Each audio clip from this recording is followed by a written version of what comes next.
Welcome to my channel. నిండు నూరేళ్ల సావాసం సీరియల్ ఈరోజు ఎపిసోడ్లో ఏం జరుగుతుందో తెలుసుకుందాం.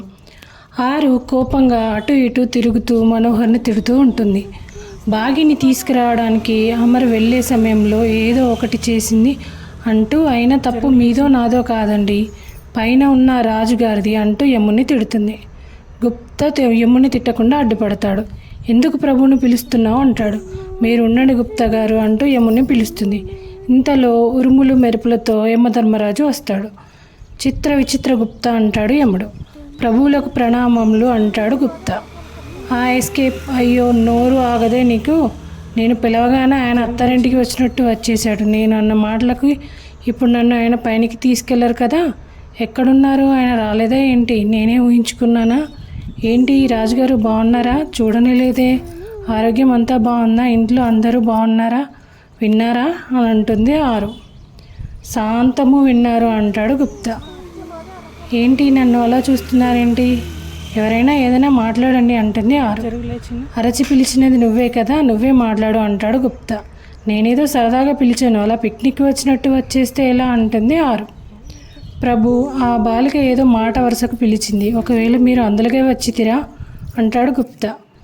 గుప్తా అడగగానే నేను అందుకోసం రాలేదు, నీ కర్తవ్యం నేను పూర్తి చేయడానికి వచ్చాను అంటాడు యముడు. దాంతో ఆరు జోక్ చేస్తున్నారు కదా, నా సమ్మతం లేకుండా మీరు నన్ను పైకి తీసుకెళ్ళలేరని నా గుప్తా గారు చెప్పారు అనగానే గుప్తా నాకు గుర్తులేదు అంటాడు. పైకి రమ్మని అడుగుతాడు యముడు. ఆరు ఏడుస్తూ ఎమోషనల్ అవుతుంది. యమధర్మరాజుని పొగడ్తలతో ముంచెత్తగానే ఆరు మాటలు కరిగిపోయిన యముడు ఆరు చెప్పినట్లే వింటాడు. అమర్ బయటకు వస్తాడు. అప్పుడే పిల్లలు స్కూల్ నుంచి వస్తారు. పిల్లలు బయటకు వెళ్ళాలి అంటాడు అమర్. వెళ్ళండి డాడ్, దానికి మాకెందుకు చెప్తున్నారు అంటుంది అంజు. మీరు నాతో రావాలి, ఒక ఇంటికి వెళ్తున్నాం అంటాడు అమర్. నో అమర్ ప్లీజ్, దాన్ని చాలా కష్టపడి ఇంట్లోంచి పంపించాను అని మనసులో అనుకుంటుంది మనోహరి. అది మిస్సమ్మ వాళ్ళ ఇంటికి, నానమ్మ తాతయ్య బాగా బాధపడుతున్నారు. మిస్సమ్మ తప్పు చేసిందని నేను అరిచాను అంటాడు అమర్. మిస్సమ్మ మీ భార్య సార్, మిస్సమ్మను తీసుకురావడానికి కారణాలు అవసరం లేదు అంటాడు రాతుడు. ఇంతలో అమ్ము హ్యాపీగా ఫీల్ అవుతుంది. అంజు, ఆనంద్, ఆకాష్ మాత్రం వద్దని, మా పనులు మేమే చేసుకుంటామని అంటారు. అమ్ము మాత్రం మీరు చెప్పింది కరెక్ట్ డాడ్, మిస్సమ్మను తీసుకొద్దామంటుంది. పిల్లల్ని కూడా ఒప్పిస్తుంది.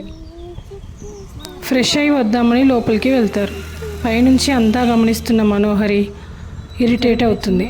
అంతా గార్డెన్లో ఉంచి వింటున్న ఆరు మాత్రం హ్యాపీగా ఫీల్ అవుతూ డ్యాన్స్ చేస్తుంది.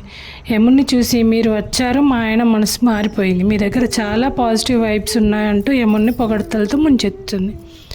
రూమ్లోకి వెళ్ళిన పిల్లలు మీటింగ్ పెట్టుకుంటారు. అమ్ము, మనమంతా ఒకే మాట మీద ఉందామనుకున్నాం కదా అంటుంది అంజు. అవునక్క, మనం మిస్సమ్మని తీసుకురావడానికి వెళ్ళడం ఏంటి అంటాడు ఆనంద్. అమ్మ ఫోటోను తొక్కింది, అమ్మ చీర పాడు చేసింది, అలాంటి మనిషితో మనకు పని ఏంటి అంటాడు ఆకాష్. ఎందుకు తీసుకురాకూడదు? మిస్సమ్మ అమ్మ ఫోటో తొక్కడం మనం చూసామా? చీరను మిస్సమ్మ పాడు చేసిందని మనకు తెలుసా? అమ్మ చీర కరెక్ట్గా కుట్టింది తనే అని చెప్పింది కదా అంటుంది అంజు. అది మిస్టేక్ అయి ఉండొచ్చు కదా అంజు, నువ్వు మిస్టేక్ చేస్తావు, నేను మిస్టేక్ చేస్తాను, కానీ మిస్సమ్మ మిస్టేక్ చేయకూడదా అంటుంది అమ్ము అందరినీ కన్విన్స్ చేస్తుంది. నేను వెళ్తున్నాను, మీకు రావాలని ఉంటే రండి, లేకుంటే మీ ఇష్టం అని కిందకి వెళ్ళిపోతుంది అమ్ము. దాంతో ఇవాళ ఎపిసోడ్ అయిపోతుంది.